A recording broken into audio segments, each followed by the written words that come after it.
Welcome to the Practice Brave podcast. I am the host, Brianna Battles, founder of Pregnancy and Postpartum Athleticism and CEO of Everyday Battles. I'm a career strength and conditioning coach, entrepreneur, mom of 2 wild little boys, and a lifelong athlete. I believe that athleticism does not end when motherhood begins, and this podcast is dedicated to coaching you by providing meaningful conversations, insights, and interview topics related to fitness, mindset, parenting, and of course, all the nuances of pregnancy and postpartum. From expert interviews to engaging conversations and reflections, this podcast is your trustworthy, relatable resource for learning how to practice brave through every season in your life. Hey everyone, welcome back to the Practice Brave podcast. Today I'm here with Andrew Coates, and we're going to be talking all about facilitating connections and something that he is like just truly an expert at within the fitness and health industry. So Andrew, thank you so much for being here. I appreciate you having me. As we were talking off air, hopefully I am dealing with some brain fog that came from about a vertigo this weekend in my travels. And you're doing a water cut for the comp. So hopefully that everybody listening doesn't get like all sorts of awkward pauses and glitches in our thinking streams. So thanks for having me. I believe in our ability to like lock in. So it's all good. If you you zone out, I'll bring you right on back. So beautiful. Tell us a little bit about your background in coaching and within this industry. I've been a personal trainer for a little over 14 years. I still work full-time in person. I do have a lot of online clients. I do some nutrition coaching, and I have an online cohort-based women's strength program that I run quarterly, and that's been doing really well. Somewhere along the way, I started traveling to fitness conferences. It was about 2017. And there's all these people that I would hear on podcasts like this or read on T Nation. I kind of came through my entire career reading T Nation and bodybuilding.com and muscle fitness. Said the glory days. It was a very different world. And certainly before the reach and the nature of modern social media, right? And these things, these entities, and to a degree, early YouTube, these were sort of the gatekeepers of who were authorities in the fitness industry, right? This is how you found out who people were, whether it was, trying to think of some good examples, like you get people like Tony Gentlecourt or Dean Somerset, who happen to work at the same company as me in Edmonton, Alberta, via the T Nation side, or maybe it's Elaine Norton, bodybuilding.com, or early YouTube stuff with his video logs, or, it's a Sohee Lee. I found Sohee Lee through Lane's early podcast, Physique Science Radio, et cetera. The list goes on and on. But I started traveling to conferences and events because some of these people were at these things. And Dr. Mike Isertel of Renaissance Periodization came to Edmonton and did something with Dean Somerset in 2017, got to know Dr. Mike, and Mike's been a great friend ever since. But that travel and all the media that I was exposed to, a friend of mine decided, hey, I want to start a podcast. Will you come and be my co-host? That is still going strong. You just appeared on it again in its current format, which I've recently redid for a general audience. And here we go with the brain fog glitching. So I also started writing for my own website, and that led to an invitation to write for T Nation, which turned into Generation Iron and Muscle Fitness Magazine, Men's Health. Most recently it was Elite FTS and On It. And so laundry list of that stuff. And then I started being consistent with social media. And because of the friends and the contacts I had in the industry, I had Dr. Mike Isertel sharing a lot of my media, Jordan Syatt, Jonathan Goodman, so on and so forth. And that helped boost and magnify my social media presence, along with being consistent and responding to everybody. So and then the podcast and the writing allowed me to feature the people that I liked and supported and became friends with the industry, like yourself. And then that network just grew and grew and grew. So despite it all, still full-time coaching, which has created a foundation, the consistency, the stability to hop off and go speak at an event or do all these other things that I enjoy on my terms, right? It's still completely rooted in the coaching experience. And it's where all the idea creation for writing for the podcast stuff comes from, is still doing this level of coaching. Okay. So much there that I want to like touch on, because I think, first of all, not everybody understands like the OG era of sharing and being in the fitness industry, where we didn't really have social media to get exposure, to get your name out there, or even like the easy ability to learn via podcasts or via just like a 15-second reel. We were using T Nation and different blogs and trying to find bloggers who were writing about this stuff. We were looking in magazines still. And this wasn't like that long ago. For so many of us who kind of came up in that same era, like I guess the 2010s and beyond. And it just was not as accessible to get good exposure or even to get good information. I mean, you think about it even further, is the space you're in. I had two questions there. Is like, one is, who was actually educating about the stuff you were now educating people on? I can't think of anybody. Two, no one. no. And two, who were your formative people that you were reading, the strength and conditioning coaches, and not just the strength and conditioning side, the nutrition, the physiology, but the business mentorship side. Who were you following? Who did you come up with? Have business mentorship, and I had real life coaches. I had really great powerlifting and strength conditioning coaches that acted as mentors within the strength and conditioning realm. But online, there just wasn't enough. Like I would creep on T Nation and read a little bit about that. But then I got really involved in CrossFit. So I feel like I got influenced by that culture a bit more than say like the bodybuilding culture of the fitness industry back then. But that was like 2010 through 2013, 14. And that's when I started getting into my realm of talking about pregnant and postpartum athletes. And again, like you said, there was not anything like that. We've seen a lot of people try to recreate, just to do like a lot of repeating, but there just wasn't information. And on the business front, absolutely not.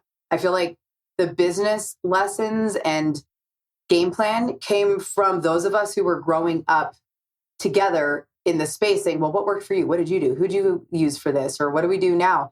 And we were mentoring each other, not because anyone was ahead, but it's we all just had different skill sets. So it was a hard time. And it makes me think of at least, I mean, there's a lot of business mentors out there who've been around for a while, but I'm thinking of Rachel Cosgrove and probably Jill Coleman. And I wouldn't be surprised if they were on your radar because they're the women, especially. Yeah. I mean, I read Rachel Coleman's book, or sorry, now I'm getting my brain fog. Anyway, Rachel Cosgrove, I read her book early on. I probably still have it back here, honestly, way back in the day, because she was one of the few people who had an established voice for women in the industry.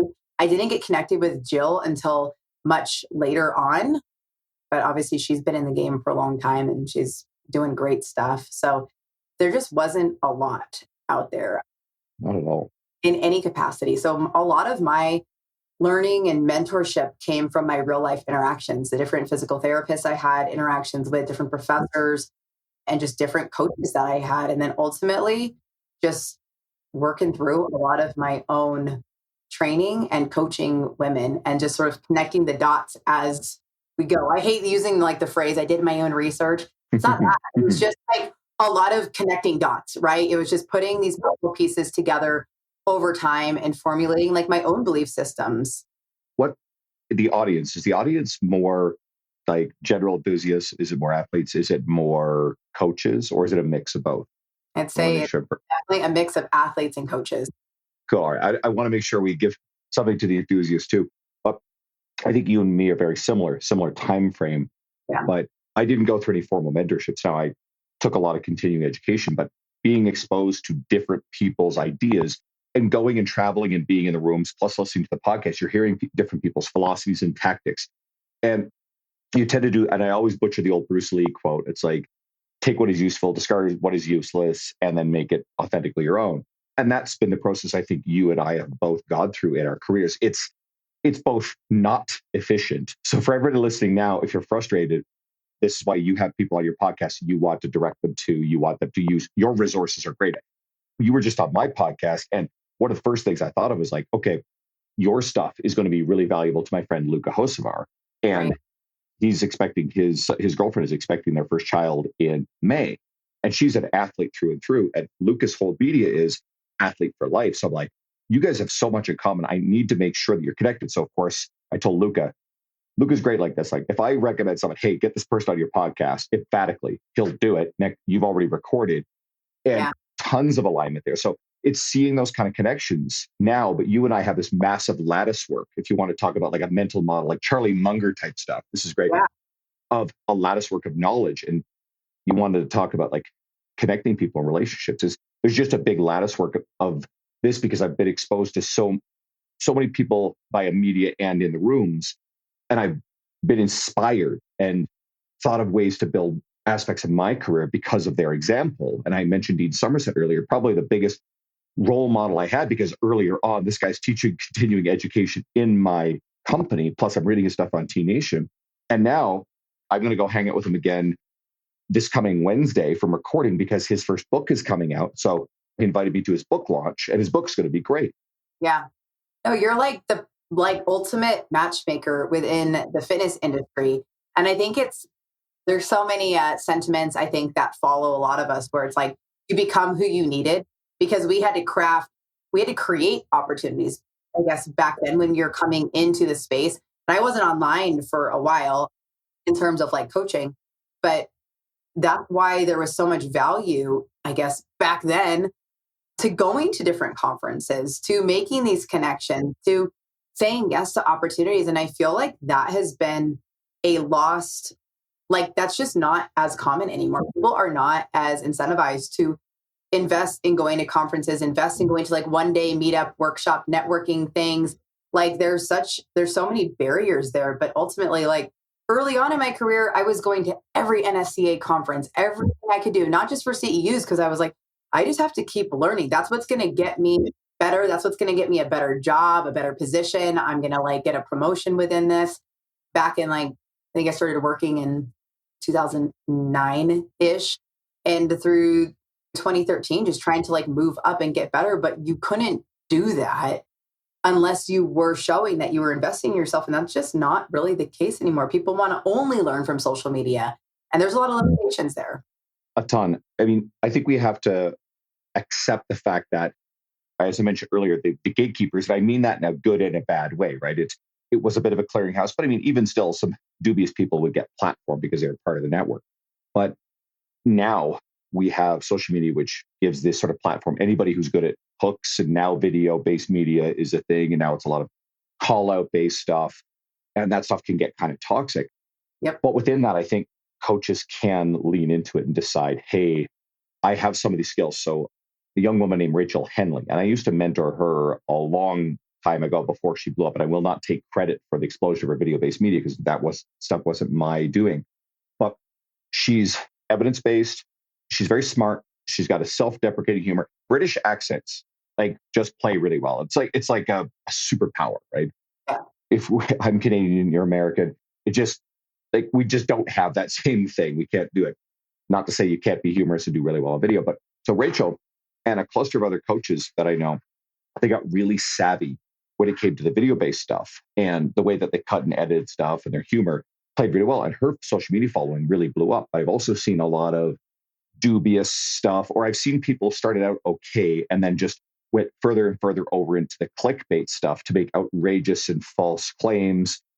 And that stuff gets pretty toxic. I don't want coaches to feel like they have to go down that rabbit hole, but I also want coaches not to throw out the baby with the bathwater and say, well, this is bad. This is all stupid. I don't want to do this. There is a road. There is a pathway. If you decide, hey, I want reach and following because it can be used for good. Now, you got to get really clear on this. Are you chasing status, or are you chasing media reach to help people? And I also see a lot of status chasing, and it goes back to something that you said, and I wanted to highlight. I think going to these conference and events, a lot of people may not understand the value in it. They might think, well, that's expensive. Flights, hotels, the registration, the cost of everything can be expensive for sure. Everything's more expensive now. But in my experience, nothing's been a better magnifier than being in the room and making friends, connecting with people. My friend Derek Stanley was there with me this weekend as one of the attendees in Dallas. He's actually nearby, but I met him at a Kansas City event in 2017. And he's been a friend ever since. And we see each other at probably an event a year. And there's so many people like that. Okay, let me bring this back to there's a side note, little side quest I wanted to make sure I highlight, because I've told you this before, but I found out about you and your media several years ago from a client of mine who is also a coach named Jessica Lacasseur. And she's wonderful. And she just worships the stuff you do. And she's now a mom. And so you've been the primary influence on her. So she'll probably listen to this. So I want to shout her out. And she was a great client, but also referred me other clients as well. So the stuff all comes from somewhere. And it's just the willingness to listen and go, okay, cool. This is coming from someone who I respect, who's credible. Let's learn more about you. So I just followed you on media and then we've interacted and here we are. I know. I mean, there's just so much value in like, first of all, thank you to Jessica. I really appreciate that. And there's just so much value. Like every single in-person event I've gone to, you end up meeting somebody. I've hired people off of those opportunities. I've gone on podcasts. They've come on my podcast. There is something to be leveraged and not even in a like, you're going there to like try to get something. It's just so organic because there's something about people that invest in themselves that sets them apart from the rest of the mix. Like that tells me a lot about somebody. If they're willing to invest and develop and get better, I already know a lot about them just based on them being in that kind of room. That tells me a lot. Absolutely. The thing I was going to say is I've also encountered a fair bit because I've hosted a conference the last couple of years. I've promoted several friends' conferences. And you get people who are like, well, I can't justify going if I'm not speaking. And there are people who have earned that place. You know, with the life you have, kids, career, everything, you can't be boots on the ground anymore. But listen to the way you just described how many you went to for so many years and the influence it had on you, right? For years. Years, right? And we mentioned Luca earlier. Luca just gets asked to speak at everything. I think we've probably spoken at, we will speak at about like 8 to 10 events across the last 2.5 years together, things that we have both at the same time. But I'm just going to attend a Ram Gregorian's Real Coaches Summit in a couple of months and Luca's speaking at, right? I'll see him again. We were at Raise the Bar. And we're both at speaking at a Swiss Montreal. It's an offshoot of Swiss that's coming up in May. He's getting the invites for sure. But again, he's like you, he would have attended tons. But I'm talking about the people who, and they're chasing status. They want to be seen as being on the speaker circuit and being validated. And they think it will make them, and they think, well, I'll gain followers, I'll gain clients. It's like, no. You have to start by putting your butt in the seat in the room. And I still do this, right? There are going to be a few events this year that I'm traveling to hang out with friends, to be in the room. I am not on the stage. And quite frankly, sometimes it's nice to get a break from being on the stage. Yeah. No, I totally hear you. And I do think that there's just a learn process before you earn process within all industries, certainly. But getting like those reps of experiences, watching others speak, and then knowing like you're most likely not at a place where you're ready to teach to the masses. Like you got to get so many reps of teaching one-on-one, of listening to others speak and like mastering that art before you are stepping onto those stages. And to be honest, like I've done speaking events in the past for sure, but I've spent so much time in my business the last few years that it's just this year where I'm like, okay, all these things have been updated. I've really scaled my team. I'm at a place where I can be a lot more forward facing. And again, and I have to like, you got to put yourself out there. And that's not always easy for people to do. And I think you've done a really great job of establishing that and then help creating those opportunities for others, myself included. Well, and what you just said is key is, so, and this went into my presentation at Raise the Bar. It's not about being transactional. It's not about what's in it for you. In fact, I think most people kind of are wired like, what's in it for me?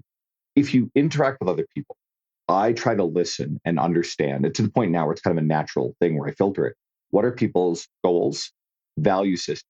Okay. And you just said that this year you're ready to embrace more of that. So I know that. And in my travels, and I think I've done this in the past where I'm pretty sure, correct me if I'm wrong, but I feel like I probably connected you with a Ram Gregorian and suggested that you'd make a great potential speaker for a Ram's event. At least I've mentioned you to him before. I know that. And so I'll be on the lookout. Even just the introduction to Luca. Luca hosts an event every couple of years. You guys build a relationship. I can't promise that you'll be on that stage, but you're now on his radar as someone, and his whole perspective is going to change as he's soon to be a dad. So who knows, right? Like that might be a way he goes. But it's understanding people and what they value. And it's also the other person. Do I have someone who has an event, has a podcast, likes connecting with and learning and access to great educational resources? Because you have that. You're very easy to support because I had you on the podcast. I know you're well spoken. I know you present yourself really well. There's excellent information. There's information that is specific niche. I don't love the word niche, but in a niche that almost no one else is doing, right? Very, very specific in the end, the postpartum athlete side of stuff. To me, you're the authority on that that thing. And so you're easy to share with other people. And then having all that credibility, you're on my radar for someone who I want to connect to people who organize fitness conferences, right? Yeah. I mean, but that is a gift that you're able to like, I guess, embed that information about me and then keep it like on your mental loop. Are you naturally really extroverted? Like, do you feel like that comes really naturally to you, or is that something that you've had to sort of like train in yourself? I think it's been there a really long time. And so on one hand, I've classically always thought about myself as being very extroverted, but then I come home in the evening and my brain is cooked and I want to sit on the couch and I don't want to be around people and my cat is in my lap and I'll chill out with him. And Yeah. so I kind of question, I think the idea of the paradigm of extroversion, introversion is like a dichotomy is a false concept. We are all different people in different situations. I remember going out to a bar once with a good friend of mine, and he's actually quite introverted in the grand scheme of the way he's sort of retreated with his wife. But we went to this bar and he just like randomly would start talking to people and he could just be an extroverted person. Whereas you put me in a nightclub by myself and I can't function, interact with other people. If I know other people, I'm fine. So it's different people in different settings. But as far as like it being natural, it goes back to this idea of a lattice work again. But once you build a competency, a basic level of knowledge of things, then you can assimilate more things. It becomes easier. Humans are pattern recognition machines. So one of the patterns that I recognize is these aspects of people's goals, their boundaries, their time boundaries, etc. There was another thought. Here's the brain fog glitching again. It's all in listening. And we, as coaches and in life, we listen to and we pay attention to things that matter to us, right? And so if you just decide, hey, this stuff's important, and then we just train ourselves to shut up and listen to hear what someone else values, because we're all fairly good at it when we want, when we've got something to get at it, or when we are enjoying the people around. So if we can extend that to our peers, I think part of the fitness industry is some of the industries is afflicted with a scarce mindset. So I think our network is very abundant. And I think the people listening here are probably abundant. But I think we also have to catch ourselves when we're being scarce, when we think, well, my personal training business is not a team sport. Listen, the industry has supported me as much. I get referrals from other coaches all of the time. Other coaches work with me, right? So having that abundant mindset and supporting other people, trust me, it pays off anyway. And if you can trusting this stuff over time and seeing that, wait a second, this rewards me 10 times when I give into it, you tend to let your guard down and go, okay, fine, like I'm all in, I'm going to show up and create opportunities for other people. But if you get good at the pattern recognition of what people say and you plug into, okay, cool, well, this person these are all their goals, these are all their values. And then the more people you know and have relationships with, the more you can actually create matches between those goals. Every once in a while, someone will try to reciprocate and connect me with someone. And a lot of good stuff's come out of that. But every once in a while, I get burdened with a time commitment that is sort of awkward because there's an incongruence between goals, values, alignment, and even my time boundaries hit kind of a limit. I'll use a good example. So knowing this. So my friend Molly Galbraith is one of the most boundaried human beings I've ever met in the industry. And so is my friend Dr. Alyssa Olenek. And so I had mentioned Alyssa to Molly probably a year ago because I met Alyssa at a conference. I was really impressed with just how smart, savvy she was. And so what does Molly value? She values supporting women in the industry, right? Educational resources. So I just mentioned Alyssa to her. Didn't get much response. A year later, Molly texts me and goes, hey, could you introduce me to Alyssa? Now, I know what they're like. So I go to each of them and I'm like, you two are two of the most time-boundaried people I've ever met in my life, but there's a lot of alignment here. But they were interested in meeting. They hit it off. Alyssa set her boundaries very hard, very quickly, but there's some working alignment there. So now there's a mutual connection. And Alyssa understood that there's value in knowing her as well. So it's recognizing those things. And time boundaries are something that a lot of people don't understand. Yeah. Yeah. And I get that. I think especially when you're a coach, you're used to being really flexible with your boundaries. And I would argue that sometimes boundaries have to be earned in this industry, that you do need to say yes a lot. You do need to have an open mind, and not be closed off until you're at a place where, well, I guess maybe you've either earned it or it's not really going to be beneficial for you, where you can have those boundaries. But I think that for so many coaches, having the openness and willingness to create connections, make connections, and retain this information is It's key. I'd actually say I'm much more on the open and yes side of opportunities, despite having a exceptionally busy life. Exceptionally busy. And I pay attention to that. And that's why I turn around and go, hey, Luca, get Brianna on your podcast, because I knew you'd be good with it, right? And I know Luca's an absolute maniac. He's busy and his life's going to change soon. But again, if you understand someone's values, and for Luca, it's learning about new people, education, always being better, supporting his business, family, and friends are really important to him. And yes, it can feel challenging to accumulate an idea of what the people in the industry value. But let's reframe it a bit.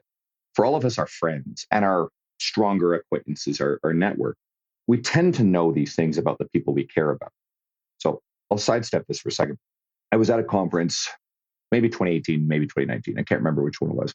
And a figure in the industry, a speaker who has since sort of vanished, I think the opportunities have dried up for him, what said to me, the people that you meet in your travels are not your real friends. And that stuck with me, but not because I believed him. It told me a lot about his mindset. I just spent a weekend with a lot of my close and real friends. People like Natalia Mello is a very good friend. She was one of the speakers of the event. Nick Shaw of Renaissance Periodization. There's a long list there. And we had a wonderful time. It was very fulfilling. I mean, just being around them alone was great. There's also some professional opportunities that came out of that.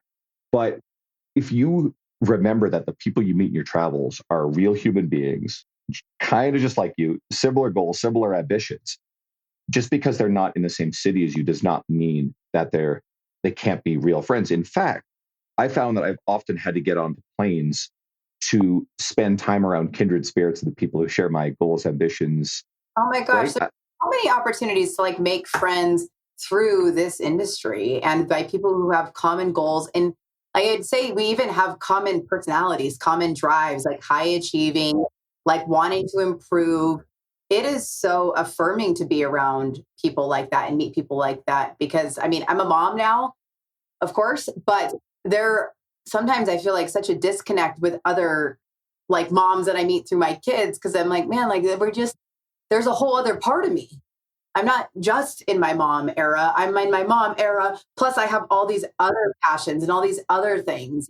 And it's nice to diversify your network in terms of friendships and connections and people that will help you keep, achieving in whatever way that is.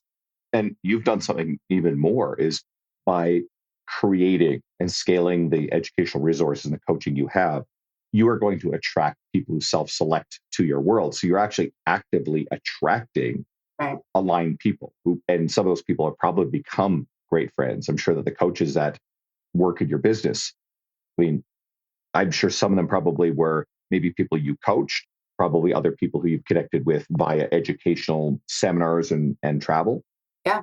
It's because I know they have a similar heart, a similar drive, passion, life experiences, whether it's through the motherhood lens or through the coaching lens. There's just so many parallels there. But unless you're actively creating or actively working to connect with others, you're going to miss out on the really fulfilling opportunities, friendships, networks, and just overall connections. It all blossoms into something. Nothing more to add there. More questions. Fired up. Well, the other thing I was thinking about with what you mentioned earlier, you still, despite all of the things that you have going on online and gaining a lot of traction there, a lot of connections and speaking, but you're still working in person. One thing that I tell all of the coaches that go through my certification program is you have to coach in person before you go online. And I understand that we live in a world now where it's very easy to create something online and share there, but you will not be in a truly ready position as a coach unless you have the reps and the experience of working with real people, having real conversations, seeing these case studies in front of you, knowing there's no exact formula to coaching. Nevertheless, coaching a pregnant or a postpartum woman, absolutely not. You have to be creative and really good with that. And that's how you improve your own coaching, is by working in person. So that's a hill that I die on. But I love that you're an example of somebody who, despite scaling the online side of your brand, you're still in the trenches. And I would argue that that's what likely has made you so successful in your connections is that you've been listening to people yap in your sessions for years.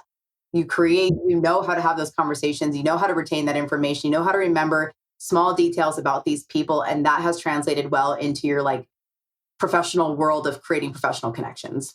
I think so. There's a ton of things in here. So I'll preface it in that one.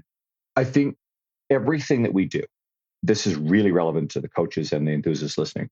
We are rooted in identity, and we act and we develop narratives. And this narrative, story. Okay. These are really powerful concepts. You've heard them all, obviously. We have stories and narratives about why we are where we are. And some of them can be very valuable and some of them can be maladaptive. So sometimes it's important to recognize, hey, there's a story and a narrative why I am where I am. And there's a story and a narrative why I still coach full-time in person. I still think it's valuable. Like you said, I draw from a lot of the experience to then turn around and share via short form, long form media resources. That's good. I also recognize, and I remember this recently, I've forgotten it for years. I think one of the reasons why I still have a full-time in-person schedule is because I don't do well with totally unstructured life. I actually need structure, just the way my brain works. So I could fit in all the other things within the overall framework of the coaching sessions that I have, right? Forces me to get up at a certain time in the morning, et cetera. So that's an important thing there.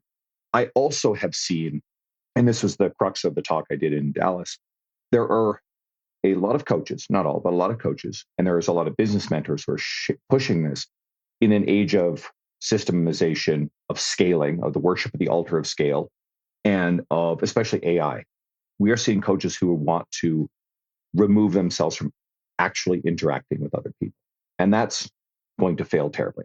I can think of, I won't say names, there's a guy I know, his social media blew up several years ago in and amongst a whole bunch of other people. They all kind of like skyrocketed with the infographic stuff.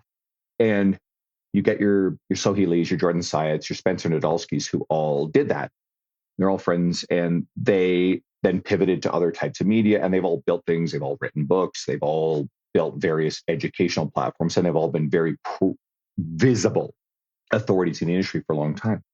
But there were other people in that same space that blew up, rode that wave. But then I know that they weren't very responsive to DMs. They wanted, and they thought, well, here's the gravy train forever. But the social media landscape pivoted. The infographic stuff became very ubiquitous very fast. They didn't pivot on their media. They didn't. And I'm making some assumptions, but it was fairly obvious that they didn't seem to really want to be responsive or interact with people. They just kind of thought, okay, I'm going to have this big online business. I'll have to work minimally. There'll be tons of money. And well, they didn't nurture it and they didn't continue to feed it. And they just faded into obscurity. And I'm seeing this again. There's this promise of, well, we can build all these automated systems. You can scale up your business. And I think there's also a status thing in the industry where people, if you're ever around someone who talks about, quote, their 7-figure business, like we have lots of friends. I was with a lot of friends this weekend who have legitimate 7-figure businesses. They don't talk this way. But the ones that are like bragging about their 7-figure business, like they're not telling you that their expenses are also 7 figures and their stress and headaches are 7 figures. I'm not saying there are people like yourself who built teams. And you probably coach one-on-one a lot less than in your earlier days in your career. I'm not sure how much you still do. You probably have a handful of your own athletes. But you're very involved in the human relationship with your team members. And I'm sure, I can infer this, I know you, your team members are very high touch, high human interaction, very high relationship with their clients, right? Safe assumption? Yeah, absolutely. I think I have stopped coaching in person in terms of like my weekly stuff, but I still work with professional athletes. I'm still teaching in seminars and workshops and interacting that way. And then interacting in the DMs. Obviously, don't get all of them, but for the most part, it's like people shoot me a question. I want to be able to answer them. Like whether I actually have a solution in the form of a program or not, like I can give you some insight because I remember how hard and lonely it was to find that direction, to find that information. And other times it's like, hey, I solved this problem for you in the form of a product. I hope you invest in that. But I do think that there's a big opportunity there. And all of the different P&PA coaches that have gone through the program, they are certainly serving their communities in online, in person, in hybrid approaches. And I think that's the most valuable way to get better as a coach, make more impact in your community, and create your own personal brand. And then ultimately, yes, actually scale the income that you're making. So this goes back to what I said about narrative and story and why I'm always challenged myself on any fixed or rigid belief systems, right? Because I've said I'll always coach in person, but it may not be the right thing for every coach. For you, as you just said, you have resources in media that are really valuable for people. So the fact that you built those things has, as you said, allowed your ability to help far more people. Yeah. I would not have been able to do any of that if it weren't for the years that I spent from 2008 to 2020 of coaching in person consistently in a variety of formats, thousands and thousands of people. Right. That's like what I think a lot of people don't see oftentimes.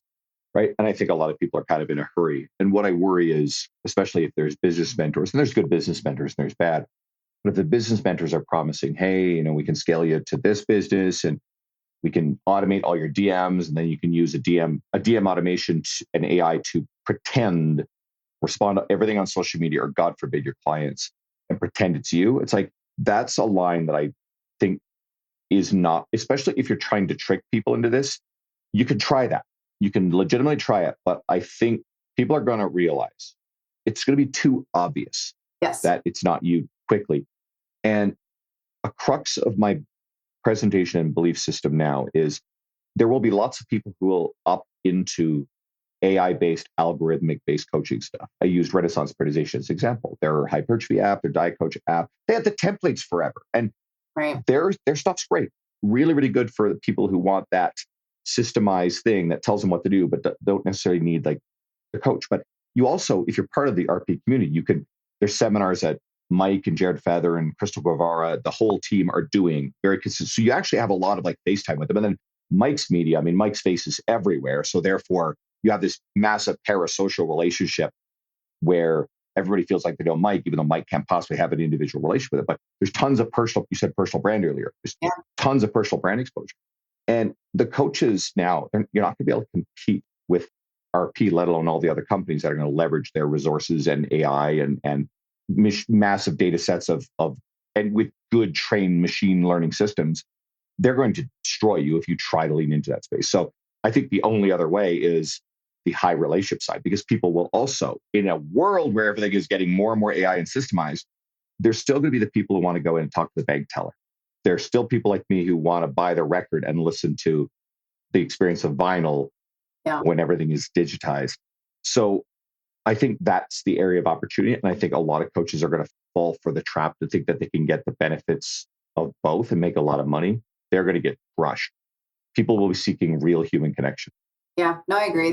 Coaching is an art form. There's an ability, it's not just prescribing exercises, it's knowing the human, knowing their experiences, knowing those experiences day to day, week to week, month to month, year to year, season to season. Like that is something that is a unique skill set that coaches have of like knowing how to guide somebody through, like what I like to refer to as this lifetime of athleticism. It's like it's being able to be in it with them and guide them and being able to see ahead of them because we have maybe different perspective, and then reverse engineer that process. That is not always intuitive for people. And that is the value that we bring. That's the value of interacting with people in person and then having those experiences and those reps and those interactions to then create something online that sure can supplement, that can help scale your business and your reach and your impact. Like that's exactly how it should work, is you go one-on-one and then one-to-many. So do that in the ways that you can. But I think there's a lot of opportunities for you to have a sustainable impact. It has to start one-on-one and at a very intimate level first. Absolutely. And I always have fun with this one. There's this debate you sometimes see with people who've been around a while. They say you need to 5 years of in-person coaching before you earn the right to go online. And we also have to be careful, not because that's gatekeeping language in a bad way. The modern landscape has changed. I think the answer isn't just go straight to online. I think you need that in-person coaching experience. I think they have to be concurrent early.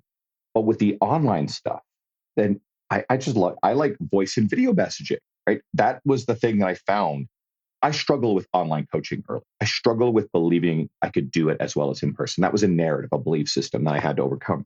And then a pal of mine years ago would talk about how he'd had a huge roster of online clients. He would send a lot of voice messages. And so that seemed foreign to me. Now I'm literally famous for this shit and drive people crazy with it, but too bad. It's easier for me to pop up a voice message than type. My fingers just make mistakes. But the online clients, I certainly believe that it has a tremendous impact when a client sends me a message and then I riff off a voice message back to them that has empathy and the warmth of the human experience versus ultimately what can be the cold potential for misinterpreting words. I mean, God only knows, we've all been in relationships and you send a text message, next thing you know, there's a fight over the tone that didn't come through. Right. And so I find that you can actually make the human side of online work really well. And I think coaches can and probably should learn that skill set early. Yep. But again, it still takes that being a real human as opposed to, well, let's let an AI chatbot do this for me. AI chatbots. Here's the scary thing. There will come a point, well-trained systems will have enough data, your voice and your image, that people, and when they will try this is going to happen, 3 to 5 years, if not sooner, people will try to have an AI version of themselves that is trained to respond in a certain way. Like that's gross to me. I know. And I'm like such a control freak. Like even in my own business, I won't let anybody write things for me. I write my own emails. I write my own sales pages. I write my own, like literally everything, all my social media, everything is my voice because that is the thing that has made it unique and different. And I feel like that's an extension of like this conversation is like the value of being able to speak on a podcast, on other people's podcasts, whatever, so that people can hear you, get a feel for your energy and your vibe. Because like, I'm certainly not for everybody, but if I'm for you, I'm freaking for you. I want that energy to be communicated in what I write. And anytime I feel like if somebody kind of writes an outline of something for me or whatever, I end up having to like change everything because I need to put it in my voice. I'm like, I would never actually say that. I'm not peppy like that. I am direct. And I want to convey that energy through my brand because that it's done well. It is scaled because it's unique to me. It's not a repeated vibe throughout the industry. And that's the thing. A lot of people are looking to copy and simulate and repeat. I see that all the time. I see my own shit copied and repeated and me too. And I'm like, oh my God, you're not me. I'm already in first place if you're trying to copy. Tons of. So 3 quick thoughts. One is everybody listening should be following you on threads. Like your social media, Instagram, absolutely bad. Like I catch myself reading your threads and like this stuff is like savage, but smart as hell. Like actually I've not seen someone who I think has better stuff on threads, and I don't like spending much time on threads because so the interesting thing about threads, and I tell people this, is that's like where I write my impulsive thoughts. And then like eventually I'll use that as a way to like gather info on how can I elaborate on this on a post or on a reel or in a carousel or something like that. Like if the vibe, it's almost a way to capture the immediate thought in short form and then be able to elaborate on it more. It's a public diary. So I don't know if you're familiar with a media creator named Dan Koe, Koe. I love Dan's media. I'm like what you described is his process. He's got a course, 2-hour writer course that literally talks about this. So, but I think smart people come to this. I've heard Pitu Pui, who's a gym owner, a friend of mine. He's talked about the same thing, posting things. Alex Hormozy says the same thing. They will riff on Twitter and then they'll turn it into longer form media. It's a proven process. It's just really smart. So that's thought one. Thought two, I was laughing as we were talking about this. There may come a day, you and I will never do this, but I could just imagine that my AI version video and voice and your AI video and voice 5 years from now are having a podcast together. Ever heard of the dead internet theory? Have you ever heard of this? So it's this theory that some time ago, most of the internet was filled up with bots, and it's mostly bots talking to other bots on social media. Now, I don't necessarily think that's like true in its like truest sense, but to a certain point, there is a little bit of that going on. So I wonder to what degree AI will actually, because we are going to see AI generated content is going to proliferate, like you're going to see more of it. And I think it goes back to why your own authentic stuff is probably going to cut through the AI generated stuff, because if the AI generated stuff is drawing from the same pool of data that everybody else is, it's going to feel generic. Yeah. And again, like, I have so much control. I like to have a lot of control over how I show up in this world and how it's perceived, and like my ability to own it, whether people like what I had to say or not. Like, it's still what I said. It's not something I can blame on my team. Like, it's something that I wrote, something that I did. It is a belief that I have. It's a coaching experience I'm sharing. And I think that's the thing that actually creates connection for people who feel like they know you, where they're like, I mean, I know that I want to learn from somebody that I can relate to. That is a huge part of my own, when we talk about like mentorships or even lack thereof. At this point, sometimes it feels like it's really hard to find somebody where I'm like, are you doing what I'm doing? Well, no. But do you have a similar model or business, or I can find parallels there? Okay. Are you also a parent? That's important for me because and even are you a mom? Because that's different. Like, there are plenty of men in the industry that are running these huge successful businesses, but they also have like supportive wives at home. And I'm like, maybe I need a wife. Like, it's just, so it's like, we have to find people that we can relate to, people that have the lifestyle in a lot of ways, because that's the thing that creates connection, where that's going to be the thing where I know I'm going to invest in somebody. If I'm like, they get me, I get them, it's similar. I feel like I can invest in that future. And with my audience now, before I was like sort of with them. And that's actually how I sign a lot of my emails, is I am with you. But now I'm like, I'm also a little bit ahead of you, a little bit in terms of like I'm not on the other side of pregnancy and postpartum. I have a lot of years of coaching experience now.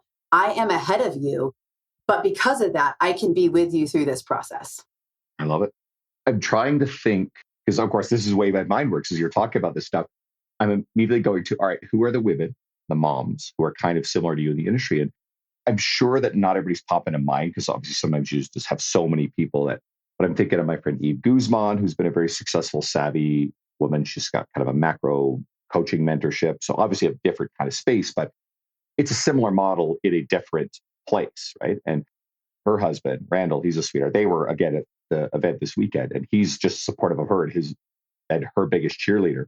But you're right, there's not necessarily a lot, because I think as well, I mean, I'm not speaking from an area of I have any expertise in this, but I think with some of the women in this space, once they have kids, they tend to boundary a bit harder, and then they pull back and they're not necessarily out in that space a little bit.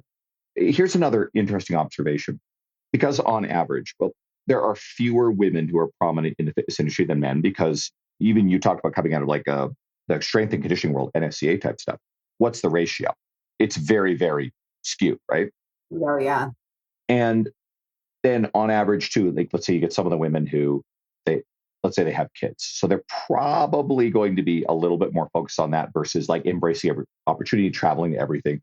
So what I found is, even as an event organizer and for podcasts, women are more boundary. They're more time boundary, and they say no. And this is a positive thing, right? In a way, there's negatives and positives, but for the individual, women are much better at saying no and setting boundaries than I think the men are. Now, stereotypically, are men a little bit more maybe aggressive in like seeking out opportunity? That's a bit of a stereotype. Maybe it's true, maybe it's not. But you want, a Sohee Lee is a really good example, or Alyssa Olenek again. You go, hey, will you come on my podcast? You come and speak at my event. And the default answer is going to be no for almost everybody. And they've earned it.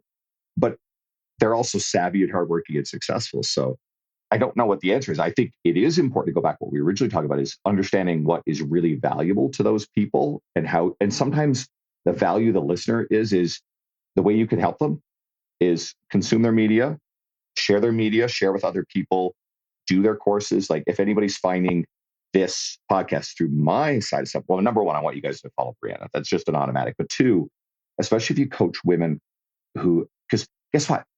Unless you're an exclusive coach to men, you're going to work with women.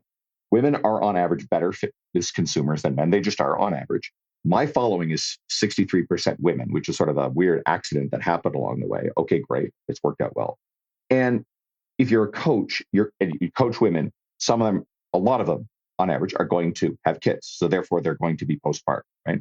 And like we talked about with you and Luca, I think the idea of athleticism is a cool one, not because we're talking about pro athletes, but we're talking about retaining athletic qualities through life. And right. that movement stuff, because I think a lot of people get locked in. I think there was a statistic recently, maybe you know it, but some ungodly percentage of people never sprint after the age of 30. Well, that and like something that I've noticed, and I feel like I've been trying to refine this message imperfectly recently, is like the pre and postnatal industry has felt unrelatable from the get-go for me. That's why I wanted to like put my own special spin on it with like the athletic side. But ultimately, information for women's health and the pre and postnatal industry is not in alignment with how women know how to train today. What we've seen in the last decade is women in the weight room, women not being afraid to put on muscle, women participating in more sport, extending their career in sport. And yet we have this outdated, really conservative, like unrelatable information within the pre and postnatal industry specifically, but ultimately within a lot of the like women's health belief systems. And so while a lot of people are like, well, I don't coach athletes or I'm not an athlete, I'm like, yeah, but how you train in 2025 is athletic. Where this is not our mother's generation of step aerobics and walking and running. This is not the ACOG that's like, hey, like this is beneficial. Like we know exercise is beneficial. We don't need to be convinced of that. It's more so looking at how is this pregnancy and becoming a mom gonna affect my body and my fitness goals? Because I want to do both. Like that's not over. I still am an athlete. I still love coaching. I'm still value fitness. That's going to be part of my life and my family's life. So what do I need to know about it? And so that's the disconnect is it's so narrow. And we've had to really kind of expand and say, it's not just about identifying as an athlete. It's just recognizing that how you train now, it's actually pretty freaking athletic. And if we want to take this further into tactical stuff, I'm seeing more and more talk about this. As we get older, I mean, I think for a while we've known, okay, muscle mass declines as we get older, right? So we have to train for muscle mass. But then we've had this belief. I came up in the industry where there's this belief, well, older adults especially, oh, they're fragile. You shouldn't have them jumping around. They shouldn't be doing explosive stuff. Fuck, no, they literally need you to do stuff. Now, there's load management. Like you don't go balls to the wall day one, but these are qualities you need. So I've got a 74-year-old client. She's had her second knee replacement. She's lovely. She's hardworking. You know what I do? I grab a 4-pound medicine ball and I have her rotationally throw that thing as hard as she can against a wall. And she really likes it. I have her pushing a sled. Yeah. And a few other things like that. Another thing that we know is important is getting up and down from the ground. There's context. Right. I split my time between a public gym, like a commercial S gym where I contract, and my home studio. And if you've got older adults, and especially someone who's heavier and it's challenging to get up and down from the ground, and they're new to this, maybe having them get up and down from the ground can feel a bit uncomfortable, especially if there's other people around. You have to take that in consideration. But as we get older, what do you need? You need the skill of getting up and down from the ground in case of a fall prevention. You hear these horror stories of older adults who've actually suffered a fall. Fall didn't kill them, but an injury immobilized them, and they weren't strong enough to get themselves up. So they were found a few days later. Yeah. They had died, but they lived for a few days, but they couldn't get themselves up. They weren't strong enough. That's horrifying. So at a certain point, we can't neglect this thing that we're like, oh God, well, they might be fragile, they might get hurt. Like, listen, they're probably going to get hurt if you don't train this ability. So doing this stuff's really important, and just creating a safe environment for them to learn it and scaling it to their current ability. Yeah, like you said, like athleticism is scalable. Like it doesn't have to be this picture of like professional athlete kind of athlete. All of our output, I will always tell people like, oh, I just go to like F45 or whatever. I'm like, yeah, well, you're still lifting. You're still getting your heart rate up. Like you're still doing that consistently. How is that not athletic?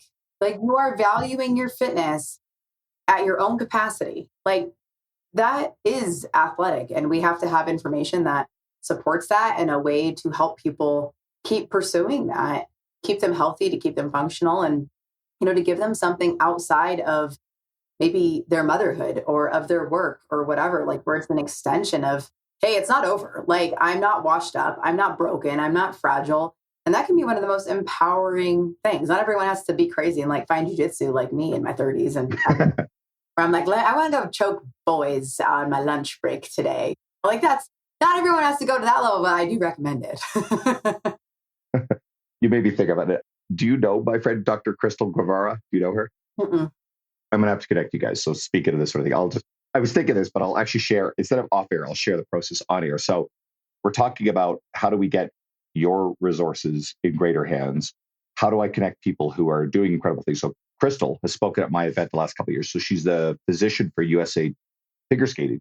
Okay. But, and also some people might have heard of Dr. Mike Isertel. Well, Crystal is Mike's wife, but she's a brilliant resource on her own. And she talks a lot about Ozempic and GLP-1 agonist medication. She's very smart in that space, but she also likes jujitsu. Mike's also a jujitsu guy. And you see them like rolling a fair bit. And I just like laugh, poor Crystal. Like, God, what it must be like. She's a little small human being, but she's probably extremely good at it just because I think she grapples with her husband, who's a bowling ball a lot of the time. Right? Yeah. My husband is like 6'3", 225 and a black belt. So it's a steep learning curve for me. Oh, it's fun. No, I think it's definitely a great sport. Talk about the ability to keep getting up and off the ground as you get older. You certainly learn that quickly in jiu-jitsu. You're right. Like jiu-jitsu is probably the ultimate training platform for that skill. Yeah. Right. It's certainly, I tell everyone, like it's a life skill, whether you are 5 years old or 55 years old, it's certainly like a life skill to have. So I feel like I always have some sort of plug for that sport. I like teasing my buddies. So a couple of my good friends are great guys, Dean Guido and Jeb Stewart Johnston. I remember 2 years ago, we were at the Dallas event, and while there was talks going on, the two of them were out in the hallway and they were doing jujitsu. Because of the COVID stuff, they hadn't seen each other in a couple of years. So they're just hugging each other on the ground. So it's like a socially acceptable way for straight men to hug each other on the ground. You know, jiu-jitsu is a very unique sport. It's just very unique. You think, like I used to think like, oh, I don't want anyone touching my face. I hate feet. Ew. And now suddenly I have people in the closest way possible. It's very intimate, just in a like aggressive way. So I think the aggressiveness certainly helps the situation. But yeah, it is weird. It's not for everyone, but like it is for everyone all at the same time. I know my friends who are into it. There's a great camaraderie. So I get the sense that like you can rough each other up pretty bad, but then it's like you'll immediately go and have a beer. It's kind of like hockey. Yeah. And I didn't grow up playing hockey, but I'm Canadian. So it's like the guys could literally have a fight and then they're having beers together later on. Yeah. Which like, I really appreciate that kind of outlet in my life. I'll just get like my aggression out, especially within entrepreneurship and mom life. Man, I gotta have my outlets, and it's been a unique one to find.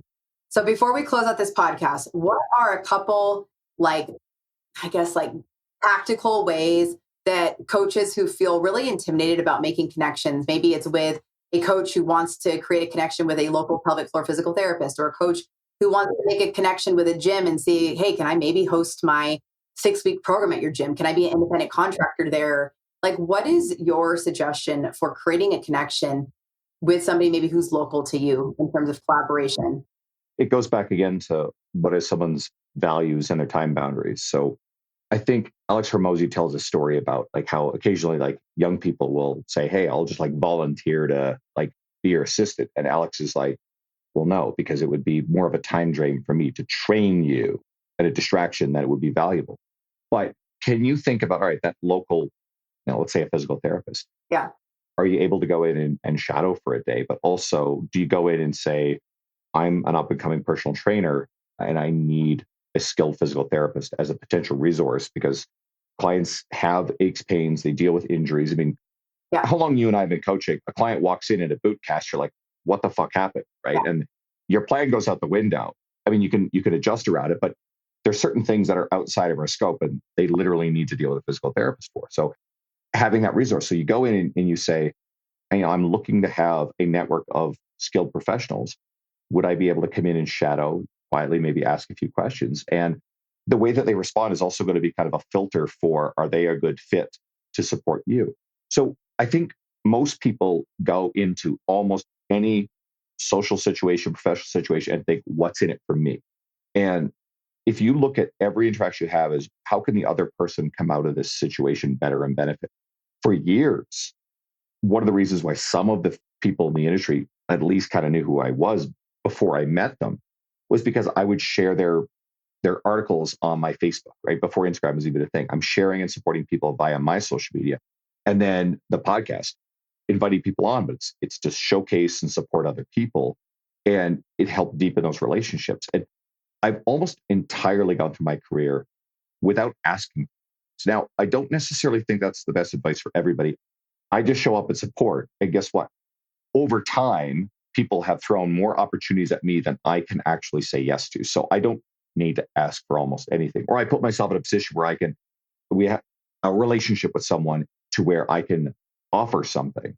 But I understand that it's actually really valuable to them and they recognize that value. Sure, okay. But I think a lot of people make offers. They'll say, hey, you get the fake coaches and mentors in your DMs offering you various shit. It's like, no, I mean, half it's a scam and half of it is just going to be a time sink. So it's not really valuable. It's something for them. The person who will message, I get this all the time. Like, hey, are you looking for speakers at your event? Are you looking for podcast guests? And I, blah, blah, blah. Here's all these things about me. And it's like, okay, all right, I get that. But the time slots for my podcast and the slots for my speaking events are a very limited resource. And I have to maximize a few things, the value to the people who are in the seats, what's in it for them thinking.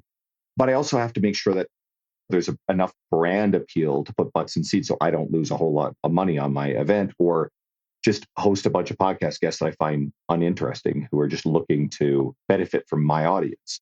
So if you could look at everything through the lens of how could the other person come out ahead, and then the right people will self-select, you'll build relationships and good things tend to happen. It's a bit of a leap of faith, but anybody who's been around doing this stuff for a long time, this is what our whole episode was about. This shit works.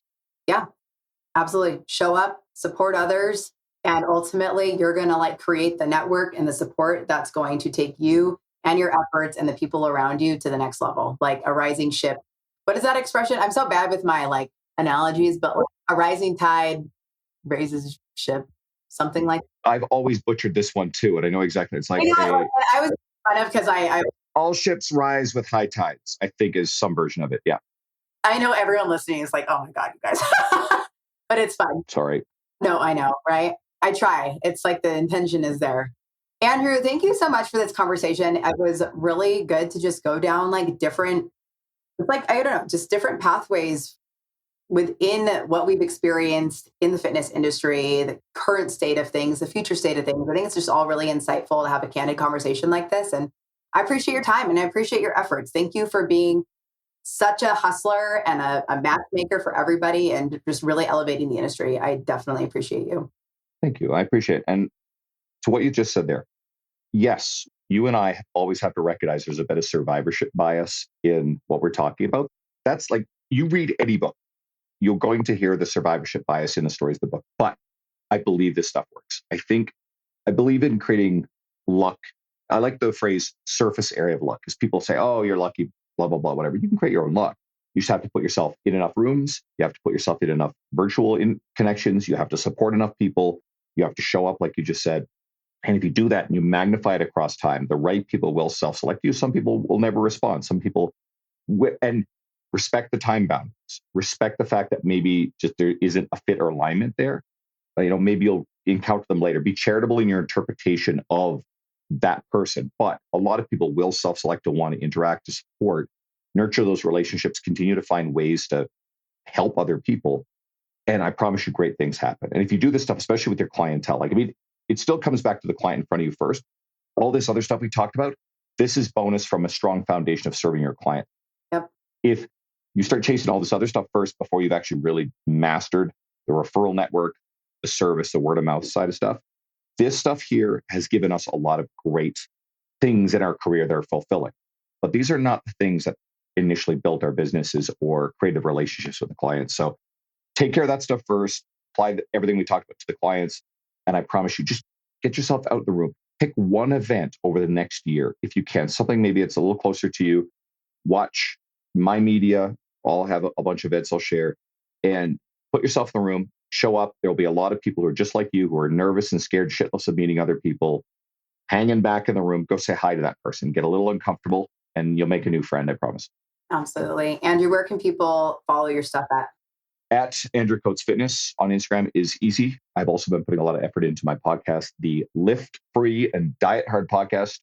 Depends on when you air this. You will either have been a recent guest or just about to be one again. And then there's an old episode that's a little more focused on the coaching side of stuff. The one that we have coming up right now is going to be very enthusiast. Coaches will love it, but it's all about postpartum athleticism. So guys, I would love to see you check that out. I've got industry's who's who as guests. I've mentioned several names along this one. They've all been guests on mine recently. And if you have questions, you can DM me. I will absolutely just direct you to stuff if it's articles or resources that I have, or other great people in the industry that I think are the right people for what you're looking for. Happy to help. Well, thank you for your time. Thank you. Thank you so much for listening to this episode of the Practice Brave podcast. If you enjoyed the show, please leave a review and help us spread the work we are doing to improve the overall information and messaging in the fitness industry and beyond. Now, if you are pregnant and you are looking for a trustworthy exercise program to follow, I have you covered. The Pregnant Athlete Training Program is a well-rounded program for pregnancy with workouts for each week that are appropriate for your changing body. That's 36 weeks of workouts, 3 to 4 workouts each week, and tons of guidance on exercise strategy. We also have an at-home version of that program. If you are postpartum and you're looking for an exercise program to follow, the 8-week Postpartum Athlete Training Program would be a really great way to help bridge the gap between rehab and the fitness you actually want to do. From there, we have the Practice Brave Fitness Program, which is an ongoing strength and conditioning program where you get new workouts each week and have a lot of guidance from myself and my co-coach, Heather Osby. This is the only way that I'm really offering ongoing coaching at this point in time. If you have ever considered becoming a certified pregnancy and postpartum athleticism coach, I would love to have you join us. Pregnancy and Postpartum Athleticism is a self-paced online certification course that will up-level your coaching skills and help connect the dots between pelvic health and long-term athletic performance, especially during pregnancy and postpartum. Become who you needed and become who your online and local community needs by becoming a certified pregnancy and postpartum athleticism coach. Thank you again for listening to the Practice Brave podcast. I appreciate you. And please help me continue spreading this messaging, this information, and this work.